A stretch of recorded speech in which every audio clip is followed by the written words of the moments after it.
and then you'll become a clown who looks down on others. After a while, Paidler made a solemn statement. I really am an information broker, and I really am the best information broker in all of Eagle Peak City. Perseus tossed a gold coin over. Paidler caught it hastily, somewhat disappointed. Only one. This is the highest price I can offer, Perseus said. If you can give me the information I want to know, I can add more money. If you know nothing, you can use this coin to buy a plot of land and bury yourself. Not even a single gold coin can buy it. A kitchen knife was pressed against his neck. Katie stared coldly at Paidler, and Paidler stared back at her. He. Paidler's eyes were clear. Don't be angry, buddy. I just wanted to test you to see if you're a petty man. Have I passed your test? Perseus asked. It's approved.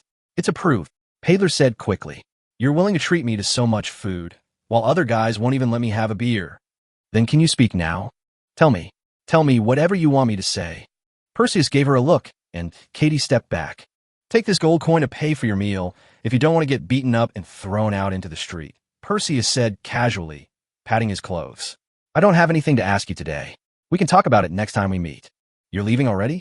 Paidler quickly got up and leaned against the table for support. Don't move. Katie stood in front of him. Gazing at the gleaming knife, Paidler looked conflicted. Dude, if you have something you're having trouble saying, feel free to ask. I'm a professional, and I promise I won't say a word to anyone. What nonsense are you spouting? Perseus asked, bewildered. I just happened to have nothing to do today and wanted to ask. Let's go. Perseus and Katie left the box. Paidler looked at the remaining meat, then at the gold coin in his hand, his expression complex. Then he sat down and continued to wolf down his food. On the way back, the more I walked, the fewer people there were, and the fresher the air became. It was lively over there, but the air was incredibly stuffy. You drank so much, are you all right? Perseus asked Katie. No problem. She seemed to be fine. She held the knife steadily, and her steps were very steady. I never expected you to have such a huge capacity. Can we hurry up? I'm feeling a bit bloated. Perseus understood her feelings and quickened his pace. Katie's head slammed heavily to the ground. Perseus quickly steadied her. Didn't you say there would be no problem? I'm a little sleepy, she said. Don't drink like that next time. Let me carry you on my back. Perseus carried her on his back and continued walking back. Katie's face was pressed against his hair, her arms wrapped around his chest, her expression blank. You're not going to pee on me, are you? Perseus asked, a little worried. Katie didn't say anything, but pinched his cheek. I'll try, she said. Perseus looked terrified. Wind magic, full speed. I don't know if it was just my imagination, but I heard a girl's laughter coming from the road where I couldn't see a single ghost. Perseus's heart skipped a beat. So she can laugh too? Faster. I can't hold it in any longer. It's almost time. You absolutely must hold it in. Chapter 137, The Cunning Mario. Just as Perseus carried Katie home, Katie, who was initially a little drunk, suddenly unleashed an amazing potential, rushing into the bathroom with perfect clarity and precision, without needing anyone's help. Then a magnificent and eerie sound of water came from inside. Before Perseus could even let his imagination run wild, he noticed that the girls who had rushed over because of his return were looking at him like he was a pervert. Are you a pervert? Winnie asked. How rude of her. He remained calm and did not answer. After a while, Katie leaned against the wall and went out, then slumped onto the bed, letting out a very sigh. The strong smell of alcohol made Winnie cover her nose. Such a strong smell of alcohol. How much did you make her drink? She asked for it herself. So don't portray me as some kind of scheming villain, okay? Perseus said seriously. The victim, Mr. Ka, let out a disdainful sneer. Then Winnie couldn't help but looking at Perseus with a provocative gaze. He knew what she was after. It's getting late. Everyone go back to your rooms and get some sleep. We have things to do early tomorrow morning, Perseus said. He was really sleepy. I said I wanted to sleep during the day, but I couldn't bear to sleep at all and ended up feeling even more tired. Although the mental excitement made up for this, the psychological and physiological are two different things, and he urgently needed to relax. And so Ivisa left. Winnie and Carol exchanged a strange glance, neither willing to back down. Winnie asked hesitantly, Where are you? Sleeping tonight? Glanced at him nonchalantly. Perseus glanced at the two of them and couldn't help but laugh. He's made it big now, and he's even imitating emperors in period dramas, choosing beauties to sleep with in turn. Moreover, historically, the average quality of emperors' concubines was probably far inferior to that of Winnie and Carol. Consort One was truly a beauty, with a face and an exceptional figure. Ka Ifei is no less stunning. Her face is top-notch, and while her figure isn't as exaggerated as the former's, it has its own unique charm. You could spend the night in any of his chambers and die laughing. It's a pity that he just confirmed his relationship with the Empress today. How could he not seize the opportunity to consolidate their relationship? Everyone, please leave. Don't disturb Katie's rest. I'm leaving now. Perseus pretended not to notice their little scheme, yawned, and quickly left. Somewhat disappointed, the two women glared at each other, neither willing to back down, and went back to their rooms in sullen silence. Katie was all smiles on her face in bed, something that would never be seen in her normal state. After leaving Katie's room, Perseus tiptoed into Ivisa's room. Ivisa had anticipated his arrival. She merely glanced at him before turning her back to him and lying down. The Empress was not good with words, although she neither complied nor resisted. Someone else might have hesitated, but for the quick-witted Perseus, it was a clear signal to attack. The little white rabbit ignored the hungry and thirsty big gray wolf. Isn't that a very obvious act of seduction? It would be a shame to resist eating it. In short, I'm so sorry. Oh, whoa. The big bad wolf is having dinner. The night passed, and the group sat down at the table to eat breakfast. Katie has returned to normal and seems to have no memory of what happened last night. Or even if she does, she doesn't care. But that didn't stop Winnie from looking at her with a strange expression. Similarly, she and Carol exchanged intense glances while eating, both with dark circles under their eyes, indicating that they had both had a sleepless night. Ivisa remained calm and composed, but only Perseus knew that she had only escaped the wolf's jaws a few minutes earlier. He testified because he was the wolf. He tried to remain calm, but the moment he saw Ivisa's face, he couldn't help but burst into a silly grin. Finally, Ivisa couldn't take it anymore and glared at him fiercely, but without any real threat. Satisfied, Perseus then began to eat normally, completely ignoring the somewhat fierce gazes from Winnie and Carol. Being an emperor is not easy. After a quiet day, it was time for the group to go out and stretch their muscles. Perseus brought the girls to the Adventurers Guild. Yesterday, they had only taken a cursory look around because of trivial matters, but today they were going to study this place properly. They are now adventurers and have formed an adventurers party, the Struggle Adventure Team. It's a bit rustic and not cool at all, although it's quite positive. Unfortunately, the adventure profession is too popular, and all the cool names have already been registered. After Perseus had racked his brains and enthusiastically acquired several desirable adventure team titles, only to be politely informed by the busty and beautiful receptionist that they were unusable, he simply gave up and gave up. The Adventurers Guild has two walls that are the most popular. One side is the commission area, which is covered with countless commission tasks. Commissions are being taken down all the time, and new commissions are immediately put in place to fill the gaps. The other wall is a leaderboard. Needless to say, the names of the most famous and powerful adventurers or adventure groups in Eagle Peak City are displayed there. Only the top 30 are recorded.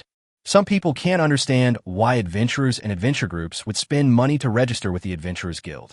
If I just go out on an adventure by myself and call a few of my buddies, wouldn't I already be an adventurer? The answer is on this wall. Adventurers typically operate in two ways. First, free exploration in the wild. Whether you're alone or with a group, hunting monsters or digging through ruins is an adventure.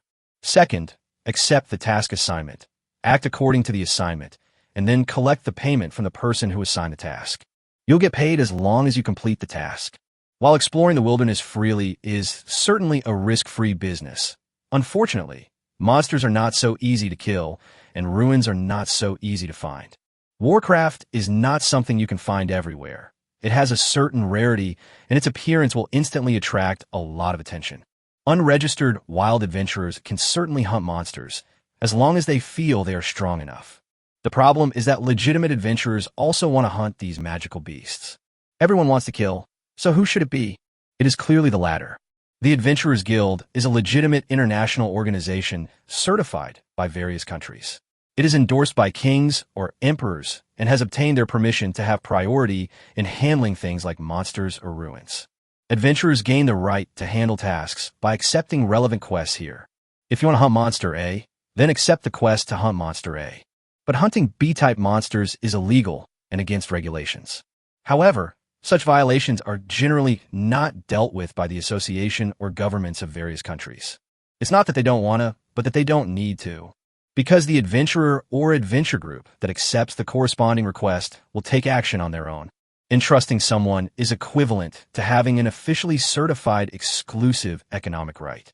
How you handle it afterward is your business. If others try to interfere, it usually won't end well without several people dying. If this is the case for professional adventurers, what about wild ones? It's like a pack of domestic dogs fighting over meat, and then a stray dog runs over wanting a piece of the pie too.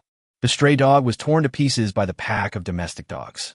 As for adventure groups, they're actually unnecessary. In theory, there is no need for it to exist. The essence of an adventure team can be summed up in the old saying, many hands make light work. A person who is confident in their abilities can certainly act alone, but when a group of people work together, they can often achieve a result greater than the sum of its parts. It's still because of the commission. Some commissions are not a matter of whether you want to take them or whether you dare to take them. It also depends on whether you're qualified to accept it. Proving your qualifications isn't about talking. It's about delivering tangible results to convince your clients. This latter is the report card. Adventurers and adventurer groups are actually parallel entities. In order to achieve better results and earn higher qualifications, adventurers often form adventure groups to advance and retreat together. Every successful task adds value to your resume. You can choose to be a lone wolf, but this path is much more difficult than forming a team. Most people are unwilling to try it, and those who do try and achieve the same or even better results as an adventure group are extremely rare. There are 6 adventure levels in total. Newly registered adventurers or adventure groups are all 1-star and can only accept low-level quests that are not necessarily easy, but the rewards are always very meager. Every commission, no matter how trivial, will earn you a certain number of adventure points. As long as you complete the task, your points will continue to increase, allowing you to level up. If you're hoping to climb to a high-ranking position by doing low-level tasks like walking cats and finding dogs, you should abandon that fantasy as soon as possible. With each level upgrade, the required adventure points increase dramatically. Even if a 1-star adventurer does 8 lifetimes of low-level quests, they could never reach the 6-star adventurer rank. The benefits of increasing your adventure level are unimaginable to ordinary people. This doesn't just mean you're qualified to take on high-paying, high-level commissions. In fact, your adventure rank is a reflection of your strength.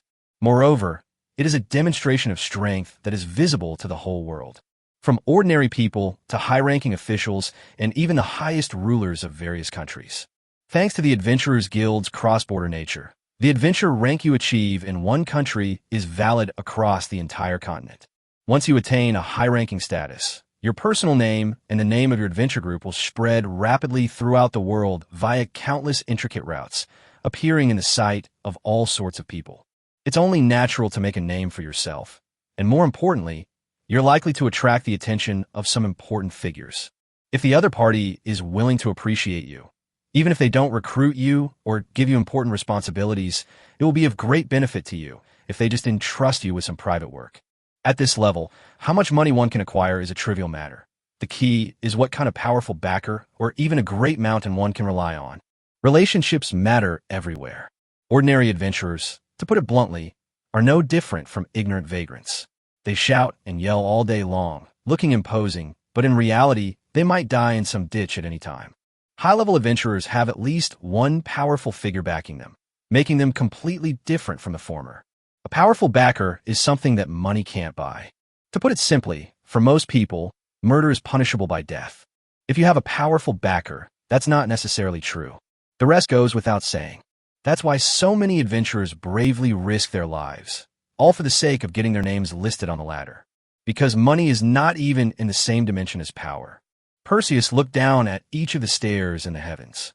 Eagle Peak City has at least 99,000 to 100,000 adventurers, yet this ladder only has 30 spots, which speaks volumes about its prestige.